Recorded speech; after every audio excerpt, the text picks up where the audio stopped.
Hello friends, मेरा नाम है अंकिता। ठीक है, और आज हम करेंगे अकाउंटिंग के बेसिस पे कुछ एमसीक्यूज़। ठीक है, मैं आपको एमसीक्यूज़ की ट्रेनिंग प्रोवाइड करूँगी। ओके, तो देखिए, एक बात मैं आपको बता दूँ कि क्या है कि मुझे ऑनलाइन टीचिंग में जो है वो अभी फ़र्स्ट टाइम है ये मेरा। ठीक है, लेकिन ऑफलाइन टीचिंग में मुझे 5 इयर्स का एक्सपीरियंस है। ठीक है, तो आई होप कि आप मेरे साथ कोऑपरेट करेंगे। अगर आप चाहते हैं कि आपको डेली का सेशन हम प्रोवाइड करें तो आप व्हाट्सएप नंबर पे हमें मैसेज कर सकते हैं। नंबर नोट कर लीजिए, 8278723715। ओके, और अगर आप जेओ एग्ज़ाम्स या ऑडिट एग्ज़ाम्स के लिए भी इंटरेस्टेड हैं तो इसमें भी आपको हम नोट्स, एमसीक्यूज़, आपके जो भी मॉक टेस्ट हैं, डेली टेस्ट हैं, अपडेटेड टेस्ट हैं, ठीक है, वीकली टेस्ट हैं, ये सब हम आपको प्रोवाइड कर सकते हैं विद वीडियोज़। ठीक है, तो आप हमें व्हाट्सएप पे इन्फॉर्म कर सकते हैं। नंबर मैं एक बार फिर रिपीट कर देती हूँ, 8278723715। ओके फ्रेंड्स, चलिए अब हम स्टार्ट करते हैं। तो देखिए, अकाउंटिंग में क्या है, इन एमसीक्यूज़ में हमारा फर्स्ट क्वेश्चन जो है वो क्या है, डेबिट मीन्स। डेबिट मीन्स क्या है, डेबिट क्या है, डेबिट मीन्स। ठीक है, अब देखो, पहले हम क्या करते हैं कि डेबिट और क्रेडिट तो समझ लेते हैं। ठीक है, इससे आपको थोड़ा इजी हो जाएगा।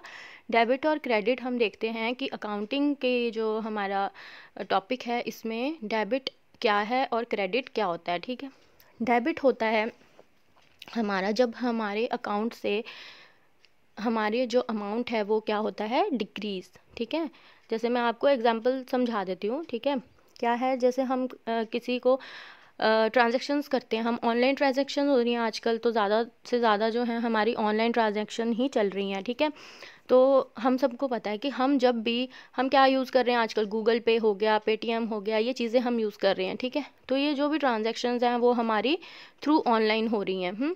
अब इसमें क्या है, जब भी हम किसी के अकाउंट में पैसे डालते हैं, किसी को पेमेंट करते हैं, ऑनलाइन पेमेंट कर रहे हैं या जैसे भी हम ऑनलाइन करते हैं, ऑफलाइन करते हैं, तो क्या होता है, हमारे अकाउंट से पैसा जा रहा है ना, पैसा जाता है हमारे अकाउंट से या हमारे हाथ से पैसा जा रहा है। ठीक है, तो वो क्या हो रहा है, डेबिट हो रहा है, हमारी तरफ से खर्च हो रहा है वो पैसा, तो वो हो रहा है डेबिट। और क्रेडिट का मतलब होता है कि जब कोई और हमें हमारे अकाउंट में पैसा डिपॉजिट करा रहा है, हमारे अकाउंट में पैसा आ रहा है, तो वो क्या होता है, क्रेडिट। ठीक है, तो हमें क्रेडिट का मैसेज आता है अगर हमारे अकाउंट में पैसे आते हैं, ठीक है, डिपॉजिट होते हैं, तो हमें क्रेडिट का मैसेज आता है। अगर हम अपने अकाउंट से पैसे देते हैं, किसी को पेमेंट करते हैं, तो हमें डेबिट का मैसेज आता है। ठीक है, अब देखिए, अब हम इसमें क्या बताया हुआ है कि डेबिट क्या है, डेबिट मीन्स बताया, ओनली डेबिट का हमने मीनिंग बताना है। ठीक है, देखिए, अब इसमें ऑप्शंस जो दिए हुए हैं आपको, decrease in asset, increase in liability, ठीक है, ये जो है ये तो इसकी मीनिंग नहीं है, मतलब, ठीक है, ये इसका मीनिंग नहीं है। इसका मीनिंग में क्या है, जो भी अकाउंट बनाते हैं हम, ठीक है, कोई भी अकाउंट बनाएंगे ना जब, तो उसमें क्या होगा, लेफ्ट हैंड साइड में इस डेबिट की एंट्री होती है। ठीक है, तो हम इस ऑप्शंस को यहाँ पे इसमें टिक करेंगे। ओके, इसका आ जाएगा आपका सी। ठीक है, अब चलते हैं सेकंड क्वेश्चन पे। सेकंड क्वेश्चन क्या है हमारे पास, ड्राइंग अकाउंट। ये देखिए, अब ये है ड्राइंग अकाउंट। ठीक है, ड्राइंग अकाउंट, सबसे पहले हम क्या करेंगे, ड्राइंग अकाउंट के बारे में जानेंगे कि ये ड्राइंग अकाउंट होता क्या है। ड्राइंग अकाउंट होता है हमारा, जैसे कि कोई कोई भी बिज़नेस है, ठीक है, कोई भी बिज़नेस है, जो भी ओनर है वो बिज़नेस कर रहा है, या फिर उसकी कोई भी शॉप है, ठीक है, किसी भी चीज़ की शॉप है, गारमेंट्स की शॉप है, तो वो क्या कर रहा है कि जो बिज़नेस की चीज़ है, बिज़नेस के एसेट्स हैं, उनको वो अपने पर्सनल यूज़ में ला रहा है। ठीक है, पर्सनल यूज़ में ला रहा है। ठीक है, पर्सनली वो यूज़ कर रहा है उनको, तो हम उसको बोल देते हैं ड्राइंग अकाउंट। एग्जाम्पल क्या है इसका, जैसे कि कोई, मैंने आपको बताया कि कोई गारमेंट्स की शॉप है जैसे, तो वो क्या कर रहा है, गारमेंट्स सेल कर रहा है, लेकिन वो अपनी फैमिली के लिए उसी में से गारमेंट्स जो है वो यूज़ कर रहा है, तो वो उसका पर्सनल यूज़ हो गया ना, तो इसलिए हम उस अकाउंट को बोलते हैं ड्राइंग अकाउंट। ठीक है, जो बिजनेस में से अपनी जो भी चीज़ें हैं उसकी वो अपने पर्सनल यूज़ में ला रहा है, ठीक है, उसको हम बोलेंगे ड्राइंग अकाउंट। तो ये क्या आ जाएगा, पर्सनल अकाउंट। ठीक है, इससे हमें पता चल रहा है कि वो पर्सनल यूज़ में ला रहा है। ठीक है, तो हम इसके ऑप्शन कौन सा टिक करेंगे, पर्सनल अकाउंट। नेक्स्ट क्या है हमारा, which of the following is related to nominal account. ठीक है, नॉमिनल अकाउंट होता है हमारा जो भी अकाउंट है, जो नॉमिनल अकाउंट है वो क्या है, जो भी हमारी फाइनेंशियल ट्रांजैक्शंस होती हैं उनमें वो ट्रैक रखता है। ठीक है, ओके, कि हमारी प्रेजेंस है तब तो ठीक है, हमारी एब्सेंस में वो क्या करेगा, ट्रैक रखेगा उसके ऊपर। ठीक है, या हम ऑल्टरनेटिव भी उसको कुछ बोल देते हैं, जैसे हम अकाउंट बनाते हैं उसमें हम नॉमिनी भी चूज़ करते हैं, है ना। तो ये है कि वो क्या करता है, ट्रैक रखता है फाइनेंशियल ट्रांजैक्शन में।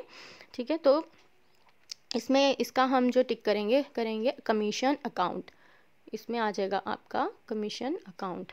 ओके, नेक्स्ट क्या है, goodwill account is related to. अब हम गुडविल देखते हैं, सबसे पहले तो हम देखते हैं कि गुडविल क्या होती है। ठीक है, गुडविल आपको पता है गुडविल क्या होती है, कोई बिज़नेस है, कोई भी बिज़नेस में अपना अच्छे प्रोडक्ट्स यूज़ कर रहा है, अच्छी सर्विस दे रहा है, तो उसने क्या किया है, अपना एक नेम बनाया हुआ है ना, उसने अपना एक नाम कमाया हुआ है, उसको हम बोलते हैं गुडविल। ठीक है, तो ये क्या होता है, ये होता है एक रियल अकाउंट, ये रियल अकाउंट में आता है। अब रियल अकाउंट क्या होता है, मैं आपको रियल अकाउंट बताती हूँ पहले। रियल अकाउंट होता है जैसे कोई भी गुड्स हैं, कोई असेट्स हैं, जैसे कैश हो गया, फर्नीचर हो गया, लैंड हो गई हमारी, ठीक है, या हमारा ट्रेडमार्क हो गया, या फिर कॉपीराइट हो गया। ठीक है, तो जो भी ये चीज़ें हैं ये हमारी रियल अकाउंट में आती हैं। और रियल अकाउंट भी जो हैं वो 2 टाइप्स के होते हैं, one is tangible and second is intangible. ठीक है, तो tangible are those we can touch them. Okay, हम उनको क्या करते हैं, टच कर सकते हैं हम उनको, जैसे हमारा कैश हो गया, हमारा फर्नीचर हो गया। ठीक है, ये चीज़ें जो हैं ये आती हैं टेंजिबल अकाउंट में। और इनटेंजिबल होते हैं जिनको हम टच नहीं कर सकते, जैसे ट्रेडमार्क अकाउंट आ गया, कॉपीराइट अकाउंट आ गया। ठीक है, तो ये होते हैं इनटेंजिबल अकाउंट्स। अब ये आपका आ जाएगा रियल अकाउंट में, इसका ऑप्शन हम टिक कर देंगे रियल अकाउंट, गुडविल का। ठीक है, रियल अकाउंट। नेक्स्ट देखिए, नेक्स्ट क्या है हमारे पास question, prepaid insurance. Prepaid insurance देखो, अब ये भी हमें नाम से, जो भी हमारी स्टेटमेंट है पहले हम उसमें देखेंगे कि वर्ड कौन सा है जो मेन वर्ड है। ठीक है, जैसे गुडविल अकाउंट में मेन वर्ड क्या था, गुडविल, है ना, तो हम पहले इसका मतलब समझते हैं कि ये क्या है। अब देखिए अगला जो जैसे है प्रीपेड इंश्योरेंस, अब हम इसमें करेंगे प्रीपेड। पहले तो हम देखेंगे प्रीपेड है क्या, होता क्या है प्रीपेड। प्रीपेड होता है, प्री मतलब पहले, और पेड मतलब पे किया हुआ, मतलब पहले से पे किया हुआ। ठीक है, इंश्योरेंस हमें पता है, इंश्योरेंस होती है बीमा। अब देखो जैसे हम कोई कार लेते हैं, कुछ भी है, कोई बिल्डिंग ले रहे हैं, ठीक है, तो हम क्या करते हैं, उसकी इंश्योरेंस करवा देते हैं, इंश्योरेंस कंपनी को पे करते हैं। तो इंश्योरेंस किस लिए करवाते हैं, ताकि कोई भी हमारे फाइनेंशियल लॉस हो तो वो हमारी हेल्प कर सके उसमें। ठीक है, इंश्योरेंस कंपनी जो है वो हमें हमारी हेल्प कर सके। ठीक है, तो ये भी हमारा क्या है, पर्सनल चीज़ें, जो हम पर्सनल चीज़ें हैं उनकी भी हम इंश्योरेंस लेते हैं ना, तो ये हमारे पर्सनल अकाउंट में आ जाएगा, इसका ऑप्शन आ जाएगा आपका पर्सनल अकाउंट। ओके, नेक्स्ट क्या है, नेक्स्ट क्वेश्चन देखते हैं। ये है, according to the going concern concept business entity is assumed to have. अब इसमें हम बोलेंगे बिजनेस एंटिटी, अब हमें ये समझना पड़ेगा कि बिजनेस एंटिटी क्या है। ठीक है, इसमें बिजनेस एंटिटी का मतलब होता है कि जब कोई अलग अलग 2 पर्सन जो हैं वो बिजनेस कर रहे हैं, बिजनेस का ओनर जो है वो अलग है, और जो उसमें कॉपरेट कर रहा है, जो उसमें ट्रांजैक्शंस कर रहा है, डिपॉजिट कर रहा है, वो क्या है, अलग पर्सन है। ठीक है, या फिर जो पार्टनरशिप में भी कई बार करते हैं ना बिजनेस, उनको हम बोलते हैं बिजनेस एंटिटी। और वो जो सेपरेट दो जो बंदे हैं जो सेपरेट हैं, मतलब बिजनेस कर रहे हैं, ठीक है, उसमें जो बंदा, एक तो ओनर आ जाता है और एक आ जाता है जो कि ट्रांजैक्शंस करता है, जो कि डिपॉजिट कराता है। ठीक है, जो भी मनी के फॉर्म में कॉपरेट कर रहा है, उस मनी को हम क्या बोलते हैं, कैपिटल, उस मनी को हम बोल देते हैं कैपिटल। ठीक है, तो ये जो बिजनेस आएगा ये आपका आएगा लॉन्ग लाइफ बिजनेस। ओके, ये आपका आ जाएगा लॉन्ग लाइफ बिजनेस, इसमें हम आपको टिक करेंगे लॉन्ग लाइफ बिजनेस में। ठीक है, नेक्स्ट क्या है, कंटेंजेंट लाइबिलिटी। कंटेंजेंट लाइबिलिटी क्या होती है, अब हम इसमें समझते हैं कंटेंजेंट लाइबिलिटी क्या है। पहले तो लाइबिलिटी समझ लेते हैं, लाइबिलिटी क्या होती है, लाइबिलिटी होता है उधार या कोई कर्ज जो हमें आगे फ्यूचर में किसी टाइम पीरियड में हमें पे करना है। ठीक है, कंटेंजेंट लाइबिलिटी, तो अब कंटेंजेंट का मतलब क्या है, कंटेंजेंट है वो लाइबिलिटी जो हमें, जिसके बारे में कोई आइडिया नहीं है। ठीक है, मैं आपको एग्जांपल देकर समझाऊँ। देखिए क्या होता है इसमें, जैसे ये जो कंटेंजेंट लाइबिलिटी होती है, ये होती है एक अनसर्टेन लाइबिलिटी। ये क्या है, एक अनसर्टेन लाइबिलिटी, जिसका हमें पता नहीं है कि ये होगी या नहीं होगी। ठीक है, ये डिपेंड करेगा फ्यूचर पे। जैसे देखिए क्या है कि कोई कंपनी है, ठीक है, हमने उससे, हम कस्टमर हैं, हमने उस कंपनी से कोई सामान ऑर्डर कर लिया है। ठीक है, और वो कंपनी हमें क्या कर रही है, प्रॉमिस कर रही है कि हम आपको 2 डेज़ के अंदर ये सामान डिलीवर कर देंगे। ठीक है, सामान डिलीवर कर देंगे, लेकिन क्या है, और वो आगे हमसे एक प्रॉमिस भी कर रही है कि अगर बाई चांस अगर हम आपको वो सामान 2 डेज़ के अंदर, जैसे हमने आपको कमिटमेंट किया है 2 डेज़ के अंदर हम आपको डिलीवर नहीं करेंगे, कर पाएंगे, तो हम आपको 100 रुपीज़ कैशबैक दे देंगे। अब कोई भी रीज़न हो सकता है, कुछ भी है। ठीक है, हम सपोज़ कर लेते हैं कि जो कंपनी है वो, उसने क्या किया, वो सामान डिलीवर नहीं कर पाई वो 2 डेज़ के अंदर कस्टमर को। ठीक है, तो वो क्या करेगी, अब उसके ऊपर एक लाइबिलिटी आ गई कि उसने क्या प्रॉमिस किया था कि वो 100 रुपीज़ कैशबैक देगी। ठीक है, अगर वो डिलीवर नहीं कर पाएगी, तो ये उसकी लाइबिलिटी है। ये क्या आ जाएगी, उसकी लाइबिलिटी। ठीक है, इसका ऑप्शन आ जाएगा हमारे पास, ये है हमारे ऑप्शन, कन्वेंशन ऑफ डिस्क्लोज़र। ठीक है, इसका आ जाएगा कन्वेंशन ऑफ डिस्क्लोज़र। मतलब कि अभी वो क्लियर नहीं है, वो जो लाइबिलिटी है वो क्लियर नहीं है, डिस्क्लोज नहीं हुई है कि वो होगी या नहीं होगी। ठीक है, इसलिए इसको हम, इसका जो आंसर हम करेंगे वो करेंगे convention of disclosure. Next question है, revenue is considered as being earned when. Revenue, अब हम इसमें वर्ड जो आ रहा है इंपॉर्टेंट, वो देखिए क्या है, रेवेन्यू। अब हमें पहले रेवेन्यू का मतलब समझना पड़ेगा। रेवेन्यू क्या होता है, रेवेन्यू होता है वो मनी, ठीक है, जो कि कंपनी या ऑर्गेनाइजेशन जो है वो लोगों से रिसीव कर रही है। ठीक है, कोई भी कंपनी है या ऑर्गेनाइजेशन है, ठीक है, तो वो क्या कर रही है, लोगों से रिसीव कर रही है मनी, उसको हम बोलते हैं रेवेन्यू। जैसे हम, कोई कंपनी है, हम किसी को ऑर्डर दे रहे हैं, हम कस्टमर है ना, हम किसी कंपनी को ऑर्डर देते हैं कि हमें भाई ये सामान चाहिए, तो वो कंपनी जो है वो हमें सामान देगी और हम सामान के बदले में उसको क्या करेंगे, मनी देंगे। तो हम सामान रिसीव करेंगे कंपनी से, और कंपनी, हम पीपल हैं, ठीक है, कंपनी जो है वो पीपल से या हमसे मनी रिसीव करेगी, तो वो क्या हो जाती है, रेवेन्यू। अब इसमें ऑप्शंस देख लेते हैं क्या है इसमें। अब देखिए, sale is affected, sale affect हो रही है ना इसमें, अगर सेल होगी, ठीक है, हम ऑर्डर देंगे, कंपनी की सेल होगी, तभी वो जो कंपनी है वो पीपल से, लोगों से मनी रिसीव करेगी, है ना। तो ये आ जाएगा सेल इज़ अफेक्टेड, इसका ऑप्शन आ जाएगा सी, सेल इज़ अफेक्टेड। नेक्स्ट है, accounting does not record non financial transactions. ठीक है, अकाउंटिंग जो है ये हमें पता चल रहा है, क्लियर हो रहा है कि जो अकाउंटिंग है उसमें हम क्या करते हैं, अकाउंटिंग की बेसिस जो थिंग होती हैं वो क्या है, बेसिक थिंग्स की, उसमें फाइनेंशियल ट्रांजैक्शंस होती हैं अकाउंटिंग में, है ना, अकाउंट्स में। तो इसमें ये बोल रहा है कि जो अकाउंटिंग है वो रिकॉर्ड नहीं करती फाइनेंशियल ट्रांजैक्शंस को। ठीक है, तो ये तो हमें पता है कि जो अकाउंटिंग है वो फाइनेंशियल, नॉन फाइनेंशियल ट्रांजैक्शंस जो हैं उनको रिकॉर्ड नहीं करती है। ठीक है, तो इसका आ जाएगा मेजरमेंट कंसेप्ट, मतलब उसको वो इवेल्यूएट ही नहीं करती। इवेल्यूएट का मतलब हम दूसरे लैंग्वेज में बोल सकते हैं कि उसको वो मेजर ही नहीं करती हैं। ठीक है, इसलिए हम इसका जो ऑप्शन है ये टिक करेंगे, मेजरमेंट कंसेप्ट। नेक्स्ट क्या है, according to which the following concept over even the owner of the business who provides capital treated as a creditor of the business. ठीक है, अब इसमें कैपिटल वर्ड आ रहा है, देखो ध्यान से, है ना, कैपिटल वर्ड आ रहा है ना इसमें, इसमें आ रहा है हमारा कैपिटल वर्ड, है ना। कैपिटल वर्ड जो है ये हमने कहाँ पढ़ा, कैपिटल वर्ड मतलब जो हम बिजनेस एंटिटी में हम यूज़ कर रहे थे, बिजनेस एंटिटी में 2 अलग अलग लोग हैं, ठीक है, उसमें जो हमारा मनी के फॉर्म में जो हमें कॉपरेट कर रहा है, मनी के फॉर्म में जो हमें ट्रांजेक्शन्स कर रहा है, उसको हम क्या बोलते हैं, कैपिटल, है ना। तो देखिए इसके ऑप्शन दिए हुए हैं हमें, एंटिटी कंसेप्ट, ठीक है, ये हमारा ज़्यादा डिटेल में नहीं जाएंगे, हमें पता है कि इसका क्या आएगा, एंटिटी कंसेप्ट, क्योंकि ये हमारे स्टेटमेंट जो दी हुई है उससे ही क्लियर हो रहा है, क्योंकि कैपिटल आ रहा है इसमें। ठीक है, तो ये आ जाएगा आपका एंटिटी कंसेप्ट।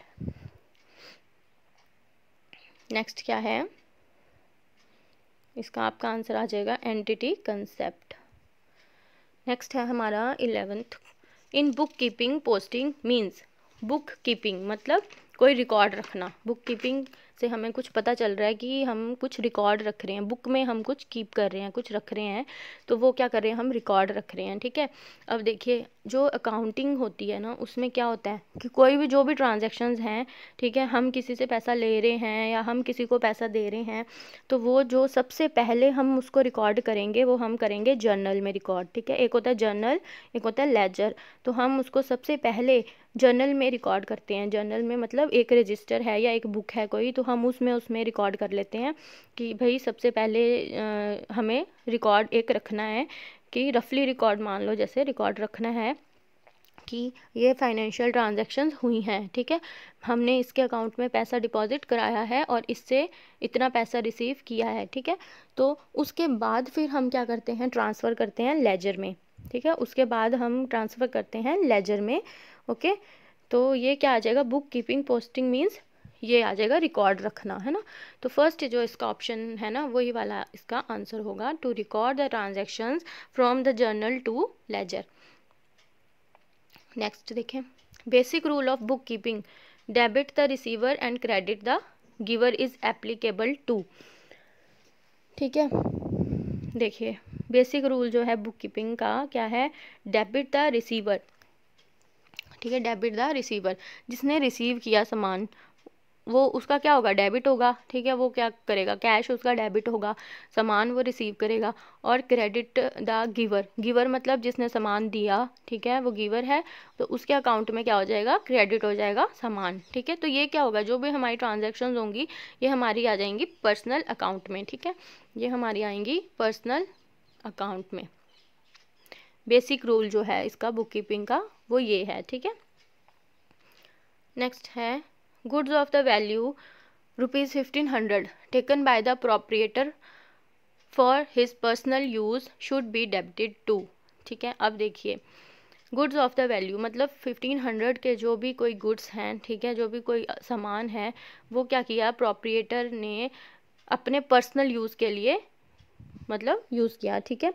तो क्या आएगा इसमें, हमारा पर्सनल यूज़ का आ गया ना इसमें। अब इसमें क्या करेंगे हम, इसमें कौन सा अकाउंट हमें सही लग रहा है कि कौन सा अकाउंट आएगा, इसमें आएगा हमारा ड्राइंग अकाउंट, इसमें हमारा आ जाएगा ड्राइंग अकाउंट, ओके।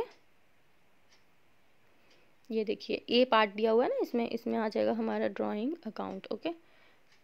अब देखिए हम नेक्स्ट है हमारा, goods destroyed by the fire should be credited to. अब गुड्स डिस्ट्रॉयड बाय फायर, इसमें क्या आ रहा है कि कोई गुड्स हैं, सामान है जो डिस्ट्रॉय हो गया, किसकी वजह से, फायर की वजह से, ठीक है, आग लगने की वजह से डिस्ट्रॉय हो गया।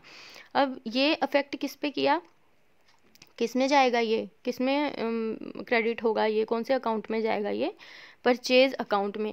कैसे जाएगा परचेज अकाउंट में, परचेज अकाउंट में कैसे जाएगा ये, देखिए गुड्स डिस्ट्रॉय हुए, किसकी वजह से हुए, फायर की वजह से, ठीक है।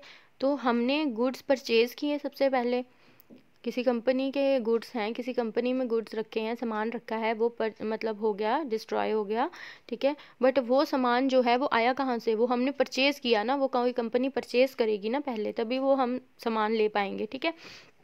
वो हमारा आ जाएगा परचेज़ अकाउंट, ठीक है। तो ये किस में आ जाएगा, परचेज़ अकाउंट में। जो भी इफेक्ट पड़ेगा वो किस पे पड़ेगा, परचेज़ अकाउंट में। नेक्स्ट क्वेश्चन है हमारे पास, credit balance of the bank account indicates credit balance, ठीक है। क्रेडिट बैलेंस जो है वो क्या इंडिकेट करता है, बैंक अकाउंट का जो क्रेडिट बैलेंस है वो क्या इंडिकेट करता है, amount payable to the bank, ठीक है, amount payable to the bank, ये ठीक है, payable to the bank, credit हो रहा है मतलब बैंक को हम पे कर रहे हैं, हम अकाउंट में डाल रहे हैं, तो वो बैंक में ही आ रहा है पैसा, ठीक है, बैंक के किसी अकाउंट में पैसा पे हो रहा है, तो इसलिए इसका credit balance of the bank जो है वो क्या इंडिकेट कर रहा है, amount payable to the bank, ठीक है। एक ऑप्शन देखिए बाय द बैंक है और एक ऑप्शन है टू द बैंक। तो बाय द बैंक नहीं होगा क्योंकि बैंक की तरफ से जा नहीं रहा, पैसा पे नहीं हो रहा, ये किसी के अकाउंट में पे हो रहा है, किसी के अकाउंट में, और अकाउंट किस में होगा, बैंक में, ठीक है। तो ये बैंक में जा रहा है पैसा, क्रेडिट हो रहा है, तो ये इसका ऑप्शन ये आ जाएगा। नेक्स्ट क्या है, which of the following account will invariable have a debit balance. ठीक है, डेबिट बैलेंस, अब इसमें डेबिट, उसमें था क्रेडिट बैलेंस, इसमें है डेबिट बैलेंस। डेबिट बैलेंस में उसमें पेएबल था, इसमें क्या आ जाएगा, रिसीवेबल। ओके, इसमें आ जाएगा रिसीवेबल। ठीक है, क्या हुआ, किसी ने रिसीव किया ये, है ना, तो ये रिसीव किया तो क्या हुआ, रिसीव किया तो किसी के अकाउंट से गया, डेबिट हुआ। ठीक है, तो इसका ये आ जाएगा अकाउंट रिसीवेबल अकाउंट। नेक्स्ट क्या है, which of the following account will invariably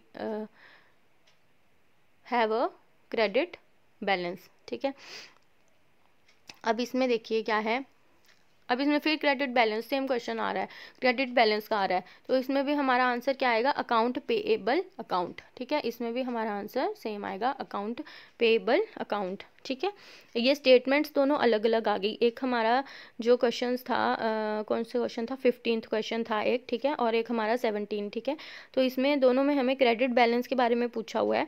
ठीक है, तो इसमें क्या है, ऑप्शंस देखो सेम दिए हुए हैं, amount payable to the bank दिया हुआ है एक, और एक अकाउंट पेएबल अकाउंट दिया हुआ है। ठीक है, तो आपने पेएबल का ध्यान रखना है कि क्रेडिट में हम क्या कर रहे हैं, बैंक में पे कर रहे हैं। ठीक है, क्रेडिट में जो हो रहा है वो बैंक में पे हो रहा है। ठीक है, ये ध्यान रखना है आपने। उसके बाद क्या है हमारा, which of the following accounts have only credit balance. ठीक है, ओनली क्रेडिट बैलेंस। अब देखिए क्रेडिट बैलेंस जो है वो सब में होगा, पेएबल में भी जाएगा, सैलरीज में भी जाएगा, और रिजर्व फंड में भी जाएगा। ठीक है, तो ये आ जाएगा आपका all of the above accounts, all of the above accounts. ठीक है, क्रेडिट बैलेंस, क्रेडिट और डेबिट, ठीक है, जो भी है क्रेडिट बैलेंस जो आएगा, अब ये अकाउंट पेएबल में भी जाएगा। ठीक है, और ये सैलरीज आउटस्टैंडिंग में भी जाएगा। ठीक है, और ये रिजर्व फंड अकाउंट में भी जाएगा।